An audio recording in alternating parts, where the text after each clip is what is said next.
Hello everyone, welcome, my name is Brian. I'm back with more Ratchet and Clank. Today we're going to be doing the end of Iridia, which is only going to take about a minute or two, and then we're going to head off onto the next planet. So what we have to do... Oh, hello, that's a little loud on my side, jeez. Turn that down. There we go. Alright, so what we're going to do is we're going to help Skid McMarks here overcome some sand sharks. It's him, Skid McMarks. That man from the infobot. In the flesh, little dude. You guys get a load of that epic space battle I was in? We saw ya, screaming for help. That was like a war cry. My agent and I got ambushed on the way to hoverboard practice. Did he survive the crash, sir? He's okay, but I've had a little trouble getting back to my ship due to my sprained ankle. Oh, come on. If you can take out all the sand sharks, I just might have a spare hoverboard for you. We'd love to help you, Mr. McMarks, but Ratchet and I need to find Captain... One of your boards? I've always wanted a decent hoverboard. Well, alright. You just keep that foot elevated. Alright, so we gotta destroy all of the sand sharks in order to get a hoverboard. Now, he asked about his manager. We asked about the manager if he was okay, but we already know that he's fine, so... let's just ignore that little detail. So we got 57 total sand sharks to get rid of. That's not too bad, and that's why we needed the Pyrocenter. The Pyrocenter will definitely help with this, especially with the those yellow things. There's 6 of them left if you look on the lower right-hand corner. Basically, it's a one-hit destruction of those yellow sand shark dispersal pods, I guess you want to call them. And if you use like the blaster or the bomb glove or even your wrench, it takes a hit or more than one hit to get rid of. So I'll show you what I mean. So here we go. So let's take out these sand sharks with the wrench. Take the hit. It takes 3 hits with the wrench, and it has a weird metallic sound. So I don't know fully why. It has that noise as its impact, but I guess they can only use a limited number of sound effects. I don't know, it's the PS2, what can you do? So if you are on the other side of here, we will see in this little grate that there's a gold bolt, so we can't get in there. So what you got to do is you have to walk all the way around back to where we were here. And you might be wondering, okay, you can kind of see through it, so maybe you can hit it. No, you got to use the bomb glove, and that's how you get through that. It's pretty straightforward, but it did confuse me for a while when I was a kid. So let's grab this gold bolt and get right into getting rid of the rest of these sand sharks. Excuse me. Let's get some ammo first here too while we're here. We got 32 sand sharks left and 4 sand shark dispersal units. And I'm calling them units now because they do have that metallic sound. So that's my story, and I'm sticking to it. Also, the sand sharks are very, very vulnerable to fire. Just because fire is awesome. Like, that would take 3 hits, so boom, done, gone. We have 240 units of fuel for the Pyrocenter, so that'll definitely be something I would strongly suggest you purchase and use on Iridia. If you don't, no big deal, but it's going to be a little bit harder than it needs to be. So just keep that in mind. So we're going to drop down here on the side, and we're going to walk our way around here again. Now, if you notice when we were jumping up, these all fell down from the sky. They were launched off by the pods up there, so be careful. If you try and jump down, you don't land right in the middle of them. That would not be good for you. 2 pods left, 19 sand sharks. You may encounter when playing this yourself that there are times when you think you've got all the sand sharks, but they don't show up. That is normal. I've had that happen, like when I was doing the test run of this the other day. Like it just doesn't. They just don't show up for some reason or another. So here, man, catch. A brand new Z3000. You can't even buy these. Well, I got a bail. Catch you dudes at the hoverboard races. You Yes. I like how the exclamation point for this, like, little box is all the way on the next line. Like, they didn't properly do the text scaling, and sometimes ports are good, other times they're not very good, so keep that in mind. And for anyone who does do video game ports, make them good, please, because especially if someone likes a game, you don't want to really mess with it, and you just want to make it better. No detractions, just improvements. So, I believe that is everything on Iridia. I don't think we need to come back here until after we win the hoverboard race on Rilgar, which we're not even close to getting there yet. Well, we're kind of close to getting there, we're just not there yet. And then we'll go talk to the agent to get our reward for that. So let's make our way over to, I think Eudora is the next planet we want to go to. It actually is one of the quickest instances of getting a infobot in pretty much the entire game. And there's only one gold bolt, so shouldn't be too bad. It's going to be a very quick planet. We're going to get a weapon and an infobot, so. Yes, quite lovely. That should just about do it. Commander, we are finished with this world. Commence towing our planet to its next destination. Lieutenant! Yes, sir. You have fulfilled your tree quota. Barely. We are ready to return to base. Not so fast, Lieutenant. Just because we don't need any more trees doesn't mean they should have them. Destroy everything. Alright, so they're now tasked with destroying the planet. Why they just can't build a giant laser doom cannon Death Star is beyond me, but hey, whatever, right? So, now that we're on Eudora, we can do a couple of things. The first being, we can actually get an immediate skill point by using the blaster, and just attacking the ships that are flying around, as long as they're within range. So we'll do that. I already have the trophy in skill point in my other playthrough, but I'm going to... forgot you can't just get max ammo. So I'm going to take out the blaster. I'm going to take out these guys. These guys are pretty easy. Just one jump hit, 2 standard hits, and they're gone. No big deal. So, okay. So let's get our ships destroyed. And you just need to destroy 10 of these. And that makes things pretty easy, pretty straightforward. They're butterflies, you know, all that jazz. So yeah, destroy 10 of these flying machines or ships. And don't worry, if you don't see the green circle, that usually means you only won't be able to track them. It doesn't mean that they're out of range. So keep hitting them. Keep trying to hit them anyway. There we go, skill point. So you hit 10 of them and you get the skill point, no big deal. And when we get down later on, I think skill point enables cheats, if I remember right, for this game, so just keep an eye out for that. In the shop earlier, you guys might have noticed that there's a new weapon available that is the Glove of Doom. It is severely overpowered, but very useful. We just don't have enough. We've barely enough bolts for it right now, but we're not going to worry about getting that just yet. So here we go. We got a little bit more complex of a trespasser puzzle, but nothing too serious yet. Later on, they actually include things like blocks and things like that to actually make it a little bit more difficult. So you can't just put any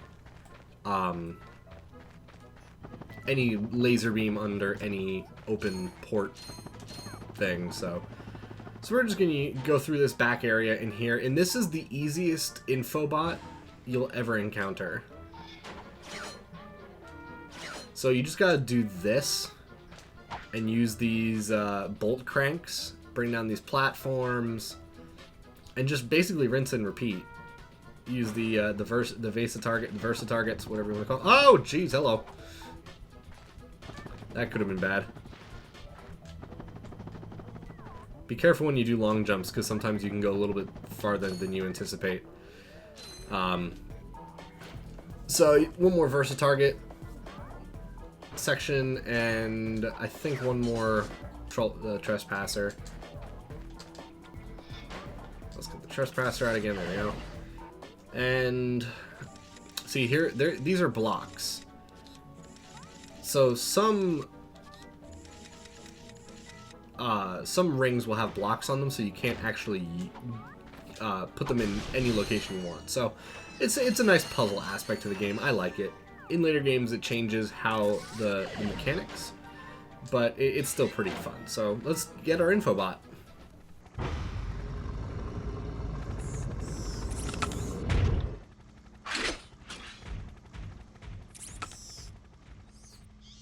You sure showed him. I suppose I did.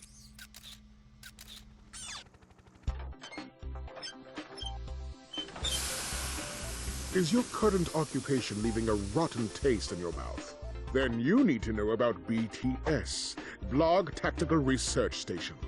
Hi, I'm Supreme Executive Chairman Drek, and we here at BTS are seeking motivated individuals to fill positions in these exciting careers.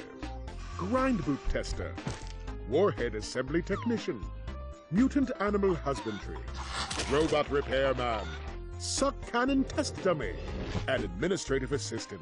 So call BTS. Build our weapons while you build your future. I'm calling BTS today. Now we're talking. Did you see all the cool gadgets they're making? Let's go get some. No, we must continue our search for Captain Quark. You're absolutely right. I am? Sure. We need to find Quark. Although when we find him, wouldn't it be nice to be able to tell him where Chairman Drek is? I suppose. Well, we go to the space station and talk to the scientists. They work for Drek, so they're bound to know where he is. I am unsure about your logic. You think too much. Come on, let's go. Yeah, Clank does think a little too much. Also, I don't want to be a grind boot testing technician. That looked very painful. I don't know about you guys, but that would not be fun. I mean, the concept, it seems fun, but the potential damage to sensitive areas, not fun, not good. So we're just gonna get the item, the second path in this level, which is just a weapon that we can use. And it's actually pretty effective. It's a lot of fun to use. We've actually already seen it before, but I'm not gonna tell you what it is yet. So let's just get rid of these saw bots. I don't know why they have like 4 different types of bots to break these trees down, because I mean they're not really effective, to be quite honest, but whatever. Anyway, there are lots of hidden areas in this level. You'd think that there'd be a gold bolt up here. There really isn't. There's another one of those little antenna looking things in the ground there. Also, we're extracting the core of a tree, so I don't know what that is for. But we get some bolts. I guess that's kind of useful. Not really. It's not really useful, I'm sorry. But yeah, there are lots of little hidden areas in this level, which is pretty nice.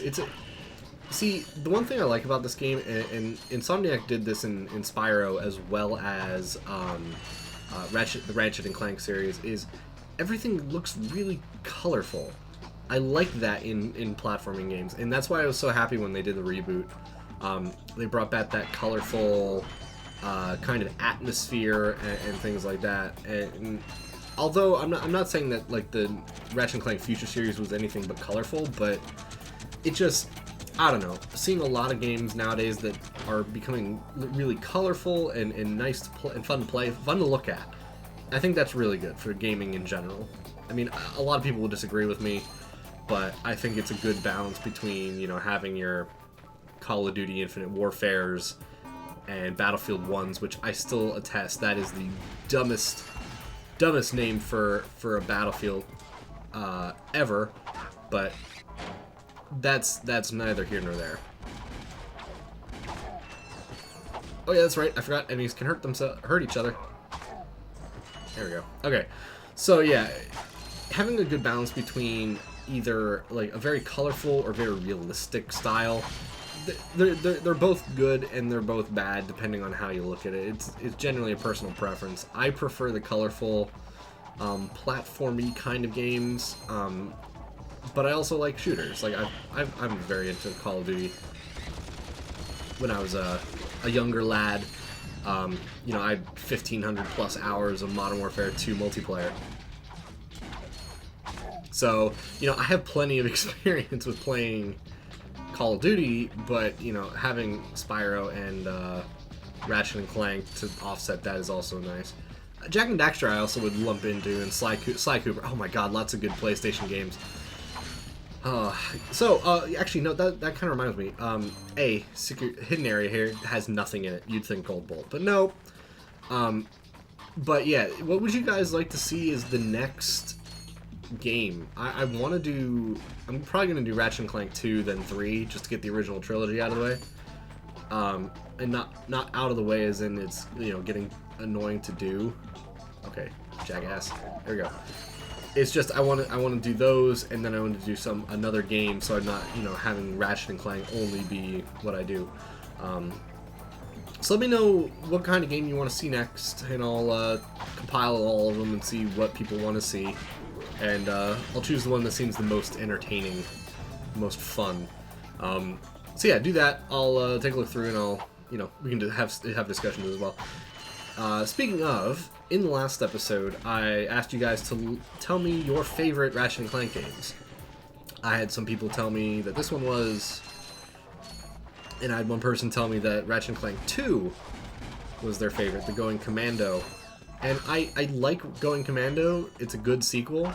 Personally, I don't like it as much as Ratchet and Clank 3, only because the weapons felt a little weird, and you can only upgrade them once. Granted, that's definitely an improvement over the first game where you couldn't upgrade them at all, but later on when you can upgrade them 5 times, that's kind of, one time is just a little low, personally. But anyway, I think you guys should, you know, Ratchet and Clank is one of those games that, you know, a lot of people seem to like. Eduardo doesn't really have too much of an opinion with Ratchet and Clank, but whatever, you know, it's all personal preference. So, oh well. Anyway, you know, I was actually discussing with some people that I know in real life, and they were saying that they wanted to do kind of like a Let's Play kind of channel kind of thing, and since Eduardo and I have already been a part of that environment for a while, I was wondering if you guys, what you guys would think of, you know, having other people other than just Eduardo and myself on the channel. So leave your thoughts down below and let me know what you think of having other commentators on the channel, other people playing games and stuff like that. And that way then we can get a good idea of what you guys want to see.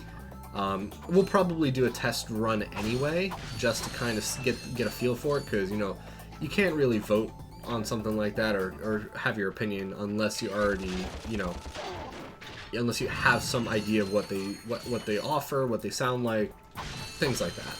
So leave a comment down below what you think of the general idea, and we'll use that to make a promo kind of video kind of thing where we actually kind of just give a basic, I don't know how to describe it, basically a demo reel of their stuff and them being involved, and we'll see how that goes. So let us know. We're almost at the new weapon we're getting. Oh, okay. So I'm so used to Ratchet, the newer games, where if when you beat the game, you get what's called challenge mode, where you can get a multiplier on your bolts, up to 10 or 20 depending on the game. And I'm so used to that I do not like getting hit. And these big guys are not all that tough. 3 hits or a jump slash plus standard hit takes them out. So let's get this new weapon.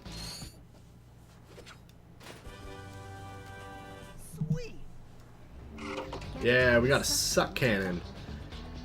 So we saw the suck cannon in the Gadgetron, or the Blarg Tactical Research Station, which they said was BTS, but it should be BTRS.